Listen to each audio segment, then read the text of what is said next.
बिस्मिल्लाहिर्रहमानिर्रहीम। अस्सलाम वालेकुम नाज़रीन, मैं हूँ एडवोकेट शाहज़ेब आज़म और आप देख रहे हैं लीगल व्यू। नाज़रीन, आज के इस व्लॉग में हम डिस्कस करेंगे मौलाना फजल रहमान साहब का कंडक्ट और मोहतरमा मरियम नवाज साहबा का कंडक्ट कि उन्होंने जिस तरह की तौहीन अदालत की थी सुप्रीम कोर्ट के बाहर ठहर के, जिस तरह की तौहीन जजेस की थी, उसके ऊपर इतने दिन गुजरने के बावजूद कोई एक्शन नहीं लिया गया, कोई कार्रवाई नहीं की गई, ना ही उनको किसी केस में तलब किया गया है। तो नाज़रीन, मैंने पिछले व्लॉग में भी इसका डिस्कस किया था कि मेरे पास एक स्क्रिप्ट था, मैंने पढ़ा था उसको, तो उसके कुछ पॉइंट्स मैं आपको बताता हूँ ताकि हमारी जो ऑडियंस है उसको पता चल सके कि मरियम नवाज साहबा ने और हमारे जो मौलवी हज़रात हैं उन्होंने क्या तौहीन की थी।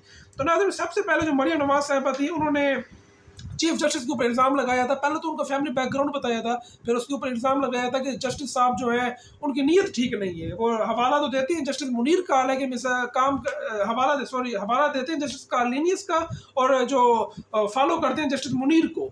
तो ये उन्होंने एक इल्ज़ाम आयद किया, ये मुबैना तौर पर पहला इल्ज़ाम है, यानी वो जस्टिस मुनीर को जो कि हमारी जुडिशरी में एक बदनाम जज तस्वुर किए जाते हैं, उनके ऊपर इल्ज़ाम लगाया है कि उनको फॉलो किया जाता है। और जो दूसरा इल्ज़ाम उन्होंने लगाया वो ये है कि मुल्क में इंतशार ज़मान पार की वजह से नहीं बल्कि चीफ जस्टिस उमर अता बंदियाल की कुर्सी की वजह से हुआ। तो नाज़रीन, ये कितना संगीन और कितना गिरावना इल्ज़ाम है, इसके ऊपर कोई उसने सबूत नहीं दिया और हमारे सोने पे सुहागा अदलिया की हालत देखी। अदलिया ने बुलाकर पूछा तक नहीं कि मोहतरमा आपने क्या इल्ज़ाम लगाया है, आप कुछ तो साबित करें हमारे सामने आके।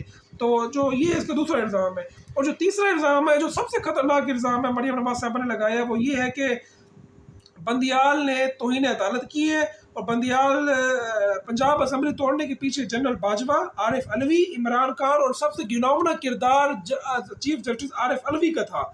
और यानी सीधा चीफ जस्टिस में इल्ज़ाम लगा दिया गया है कि आप जो पंजाब असम्बली जो कि आइनी तौर पर टूटी थी उसके ऊपर इल्ज़ाम लगा दिया गया है कि ये भी चीफ जस्टिस साहब की कोई साजिश थी इसके पीछे। तो नाज़रीन, ये तीन इतने सीरियस इल्ज़ाम हैं कि हमारी जुडिशरी को सोचना होगा, हमारी लोअर कोर्ट्स को सोचना होगा कि आप कम से कम बुलाएं मरियम साहिबा को, उनसे बुला के पूछें कि आपने किस किस्म के अल्फाज़ात इस्तेमाल किए एक सिटिंग जज के खिलाफ, एक sitting chief justice of Pakistan के खिलाफ। सबसे बड़ा ओहदा हमारी जुडिशरी का, हमारे मुल्क का सबसे बड़ा ओहदा है और हमारे जो लॉयर्स हैं वो उनके ऊपर फ़ख्र करते हैं इस तरह के जज बनने पे।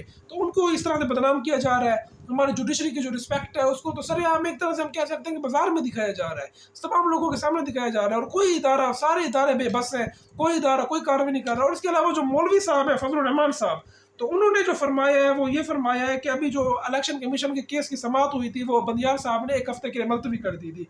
तो उसके ऊपर मौलाना साहब फरमाते हैं कि जनाब, अभी तो मैं आया हूँ इस्लामाबाद में और मेरे डर की वजह से ये समाज छोड़कर भाग गए हैं। यानी सीधा एक जो ऑन गोइंग, इसको कहते हैं जजेस के ऊपर असरअंदाज होना, एक केस के ऊपर जो ऐसा केस जो कि पेंडिंग है उसके ऊपर ये मौलाना साहब बरह रास्त असरअंदाज हो रहे हैं और कह रहे हैं कि मेरे डर की वजह से ये चीफ जस्टिस साहब ने समाअत मुलतवी कर दी है।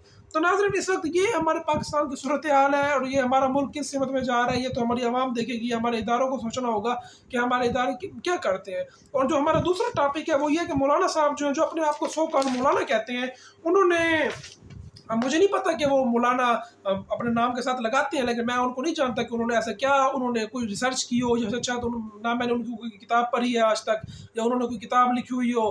तो वो अपने वो बारे में मैंने ये देखा है कि वो हर हुकूमत का हिस्सा होते हैं। वो जरदारी साहब की हुकूमत का हिस्सा थे, नवाज शरीफ साहब का हिस्सा थे और मुशर्रफ साहब तक का भी वो हिस्सा थे। तो ये उनका था।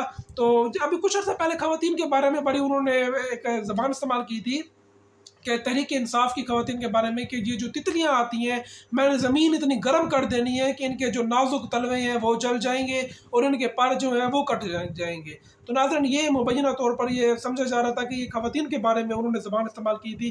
तो यहाँ जब मौलाना साहब जो अभी जो धरना हुआ था, जो सौकार धरना था, उसमें मौलाना साहब जो थे वो मरियम नवाज साहबा के साथ नज़र आए थे कंटेनर पे। तो वहाँ पर तो हमें कोई इस तरह का इंतज़ाम देखने को नहीं मिला, बल्कि जो सामने नज़र आ रहा था वो सारी बद इंतज़ामी देखने को मिल रही थी। वहाँ खातून ठहरी हुई थी आपके साथ, चलो कम से कम आप मौलाना अपने आप को कहते हैं तो आप कोई पर्दे का इंतज़ाम कर लेते, कोई आप अलहदा बैठ जाए, अलहदा उनको नशिस्त देते कोई। तो तमाम मौलवी साहबान और मरियम साहबा जो थी वो एक ही स्टेज पर थी और एक ही, मुझे लगता है, उन्होंने डाइस के सामने आकर खिताब किया था।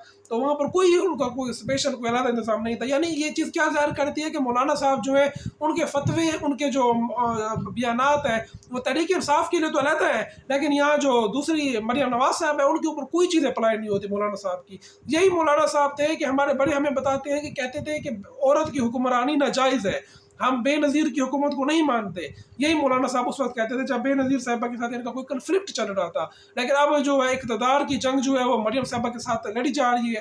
تو اب مولانا صاحب کی زبان میں کوئی ایسا جملہ سننے کو نہیں ملا کہ مریم صاحبہ کے ساتھ جو بیٹھنا جائز ہے یا ناجائز ہے, یا مریم صاحبہ کل کو اگر کوئی پرائم منسٹر بن گئی پاکستان کی تو بظاہر تو مشکل نظر آ رہا ہے کہ پاکستان کے حالات اب اتنے بھی کوئی پاکستان گیا گزرا ملک نہیں ہے کہ مریم صاحبہ بھی بن سکتی ہیں جن کی خود کوئی کوالیفیکیشن نہیں ہے. تو جنہوں نے ابھی تک کونسل کا الیکشن بھی نہیں لڑا تو ڈائریکٹ وزیر اعظم بننے کے خواب دیکھ رہی ہیں. تو مولانا صاحب کو کوئی اس بارے میں کوئی اسٹیٹمنٹ نہیں آیا مولانا صاحب نے, یا چلے کم سے کم ہم یہ بتا دیتے کہ کل کو اگر مریم نواز صاحبہ پاکستان کی حاکم بن جاتی ہیں تو کیا ان کی حکومت جائز ہوگی یا ناجائز ہوگی.